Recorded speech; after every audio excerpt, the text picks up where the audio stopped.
Suamiku mencium bahuku, lalu dengan tenang menyingkir. Ia sudah menikmati momennya.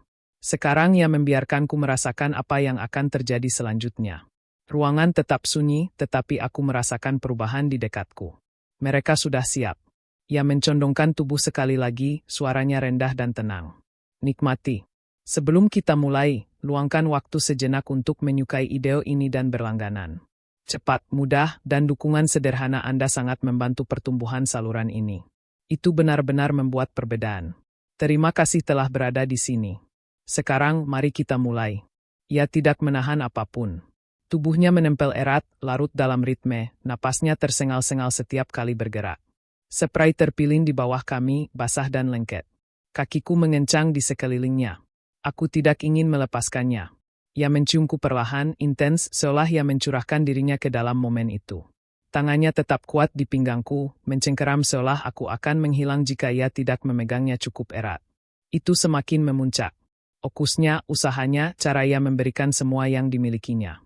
Dan ketika itu berakhir, ia ambruk di sampingku, dadanya naik turun dengan cepat, kulitnya memerah dan basah. Aku menatap langit-langit, masih mengatur napas.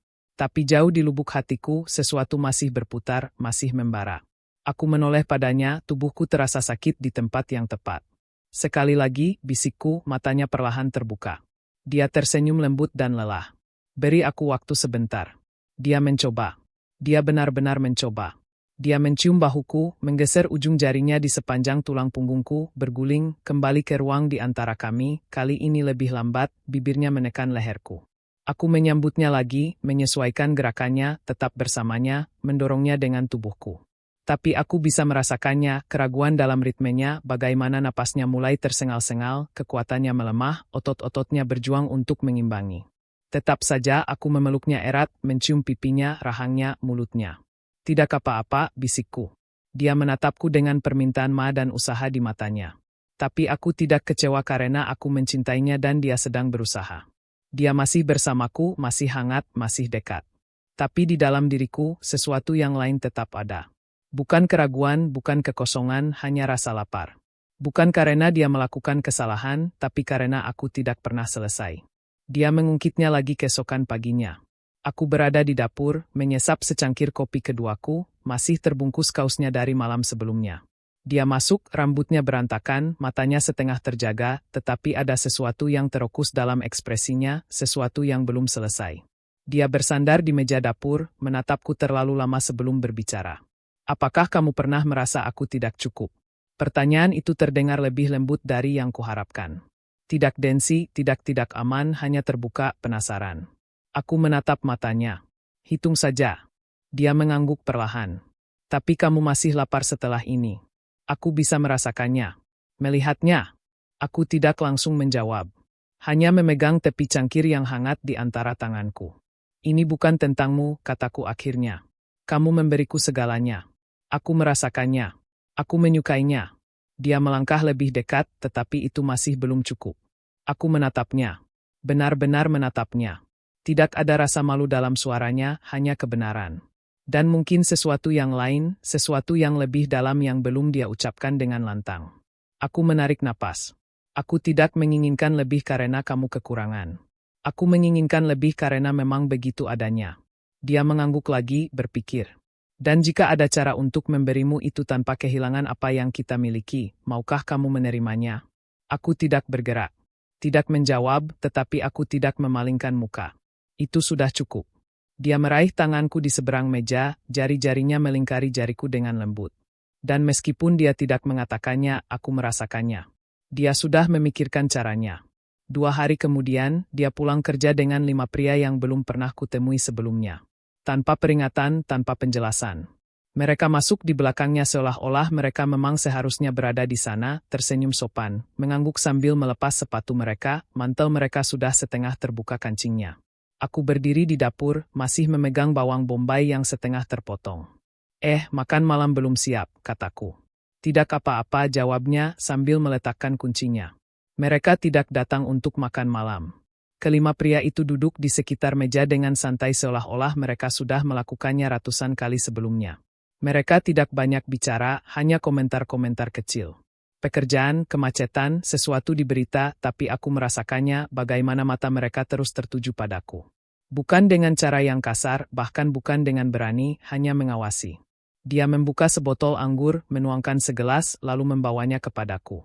"Kau baik-baik saja?" tanyanya. Aku mengangguk, tapi itu terlambat. Dia menyentuh pinggangku dengan lembut, menahanku di sana sejenak, lalu mencondongkan tubuh dan berbisik, "Mereka di sini untukmu." Aku hampir tidak punya waktu untuk bereaksi. Kata-kata itu masih menggantung di udara. "Mereka di sini untukmu." Saat itulah suamiku masuk dan menciumku. Bukan ciuman lembut, bukan ragu-ragu. Itu penuh, mantap, seolah dia membutuhkanku untuk merasakannya sebelum hal lain bisa. Kelima pria itu tidak berbicara. Mereka duduk di seberang ruangan, tersebar di sepanjang dinding jauh melewati dapur terbuka. Cahaya redup menerpa wajah mereka, penasaran, okus, sulit dibaca. Mata mereka tidak pernah lepas dariku. Tangan suamiku bergerak perlahan. Satu menyelip di bawah ujung bajuku. Yang lain berada di pinggangku. Dia mengangkat kain itu ke atas kepalaku. Opat dengan mudah dan santai. Kemudian dengan tenang dan yakin, dia meraih ke belakangku dan melepaskan kancingnya dengan gerakan halus. Bibirnya menyentuh tulang selangkaku, napasnya hangat dan tenang. Aku tidak melawan. Dia membimbingku mundur ke arah meja kasir. Setiap gerakannya disengaja, tidak terburu-buru, mantap, seolah dia ingin momen ini disaksikan tanpa sepatah kata pun. Kemudian, dalam satu gerakan lambat, dia melepaskan lapisan pakaianku, sepotong demi sepotong, hingga kelembutan kain tidak lagi memisahkan kami. Marmer dingin menyentuh kulitku, mengirimkan riak ke seluruh tubuhku. Dia mundur sedikit, cukup untuk menikmati momen itu, lalu mendekat lagi. Tangannya meluncur di sepanjang pahaku. Mulutnya mengikuti jalur yang sama, tidak terburu-buru, mantap.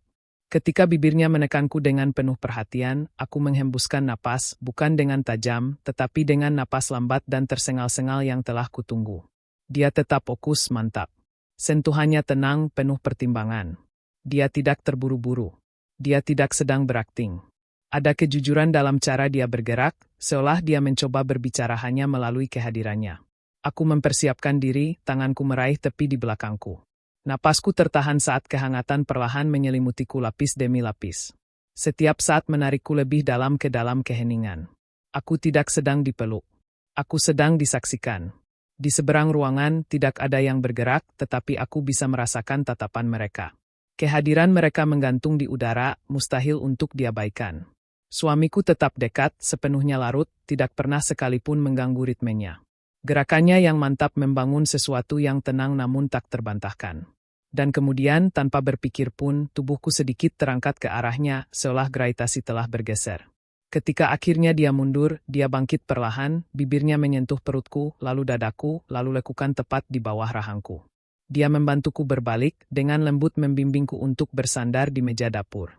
Tubuhku mengikuti arahannya. Lenganku rileks, punggungku melengkung, napasku teratur, tetapi dangkal. Saat itulah aku melihat mereka.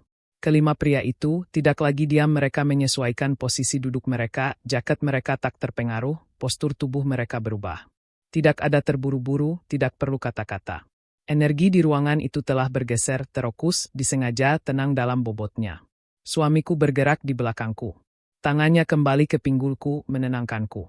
Dia mencondongkan tubuh, langkahnya mantap. Aku merasakan kekuatan dalam genggamannya. Cara dia bergerak mendekat, mantap dan yakin. Napasnya menghangatkan leherku dan ketegangan di antara kami menjadi hidup. Aku bergerak bersamanya, menyesuaikan ritmenya, membiarkan tekanan perlahan meningkat di antara kami. Aku merasakan okusnya, kehadirannya, seolah dia ingin tidak ada bagian dari ini yang tidak terucapkan. Aku miliknya, dan dia ingin mereka melihatnya bahkan sekarang, dan aku membiarkannya. Sebuah suara lembut keluar darinya. Rendah, menunggu, lalu dia melambat. Dahinya bersandar di bahuku, napasnya masih dalam. Tangannya dengan hati-hati melepaskan diri dari pinggangku, menyusuri sisi tubuhku. Dia tetap dekat sesaat lebih lama, lalu mundur. Aku tetap di tempatku, masih tenang, bergetar di bawah permukaan. Di seberangku, kelima pria itu berdiri satu persatu. Tidak ada kekacauan, tidak ada urgensi, hanya gerakan dengan tujuan. Jaket-jaket dilonggarkan dari bahu, lengan baju digulung ke belakang, tangan menyesuaikan kancing. Suamiku mencondongkan tubuh sekali lagi, bibirnya menyentuh telingaku, suaranya hampir tak terdengar. Selamat menikmati. Yang pertama melangkah maju tanpa sepatah kata pun. Tangannya berada di pinggangku dan aku tidak melawan. Dia bergerak mendekat, percaya diri, mantap. Tubuhku bereaksi sebelum pikiranku menyadarinya. Aku menarik napas, bangkit untuk menemuinya, kewalahan oleh kedekatan dan intensitas langkahnya. Dia bergerak dengan terkendali, terukur dan sengaja, tanganku menekan meja dapur, lengan gemetar saat aku mencoba untuk tetap tenang. Setiap perubahan gerakan mengirimkan riak ke seluruh tubuhku, mengencangkan sesuatu yang dalam di dalam diriku, dan kemudian itu menguasai diriku. Tiba-tiba napasku terhenti, tubuhku menegang lalu melunak saat suara keluar dari mulutku tanpa peringatan. Aku tidak pingsan, aku membuka diri dan begitu saja dia mundur, kehadirannya terasa lama saat sensasi itu berlalu sebelum aku pulih sepenuhnya. Yang lain mendekat, lebih tinggi, lebih besar. Dia menyesuaikan posisiku dengan lembut, tangannya tegas tapi hati-hati, lalu mencondongkan tubuh. Aku mencengkeram tepi lagi, lututku gemetar di bawah tekanan. Langkahnya berbeda, lebih lambat, lebih dalam, lebih disengaja. Setiap gerakannya terasa berat, menarik ketegangan melalui diriku dalam gelombang. Napasku tersengal-sengal. Aku benar-benar diam, tertahan di tempat oleh kehadirannya yang mantap. Gelombang kedua datang lebih tajam. Pahaku bergetar. Tanganku menegang. Aku meraih sesuatu yang tidak bisa kusebutkan namanya. Dan kemudian aku melepaskannya, terengah-engah dan tak berdaya. Tapi itu tidak berakhir di situ. Yang ketiga bergerak mendekat. Satu tangannya terangkat, melingkar lembut di rambutku, memiringkanku secukupnya sehingga dia bisa menatap mataku. Dia tidak menunggu. Gerakannya tegas, yakin. Napasku tersengal-sengal. Tubuhku tersentak setiap kali tekanan meningkat, tetapi aku tidak menarik diri. Aku sepenuhnya mencondongkan tubuh ke arahnya. Bukan karena aku harus, tapi karena aku perlu. Itu kembali menguasai diriku. Lebih keras, lebih intens. Sebuah suara keluar dari dadaku saat tekanan itu menghancurkan segalanya.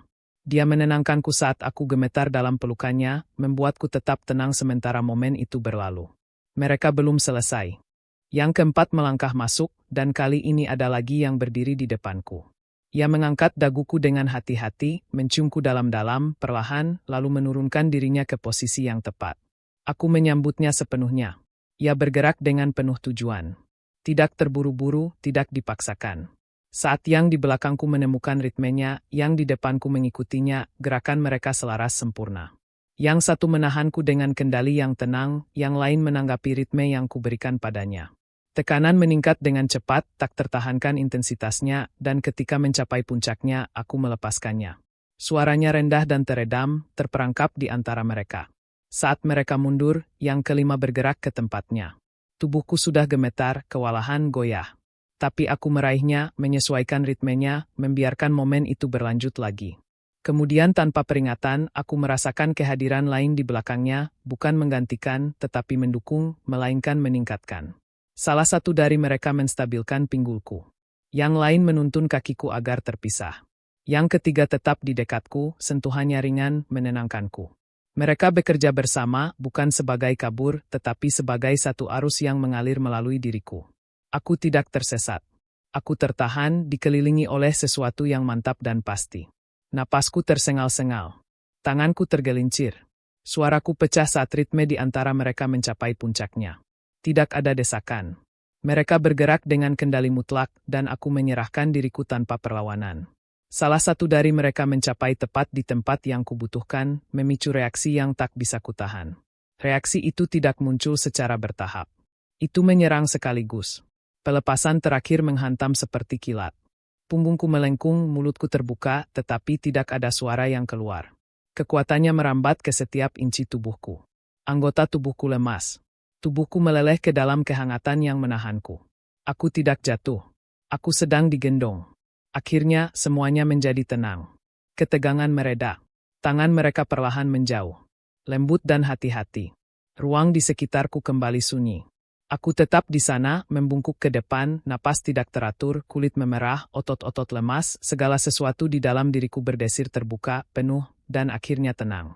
Kemudian aku mendongak. Suamiku masih di sana di seberang ruangan, tak bergerak, memperhatikan. Matanya terkunci pada mataku. Rahangnya tegang, tangannya mengepal. Tapi itu bukan amarah. Itu adalah kekaguman dan diriku sendiri. Aku tidak lagi berusaha meraih sesuatu. Aku merasa lengkap. Tidak setiap pria bersedia membiarkan seseorang menggantikan posisinya, tetapi beberapa melakukannya, dan itu mengubah hubungan mereka selamanya. Jadi, katakan padaku, jika itu berarti memberinya apa yang dia butuhkan, maukah kamu membiarkannya terjadi? Aku benar-benar ingin mendengar pendapatmu di kolom komentar. Sebelum kamu pergi, silakan sukai, berlangganan, dan klik ikon lonceng untuk mendukung saluran ini dan pastikan kamu tidak ketinggalan apa yang akan datang selanjutnya. Terima kasih telah menonton. Sampai jumpa lagi.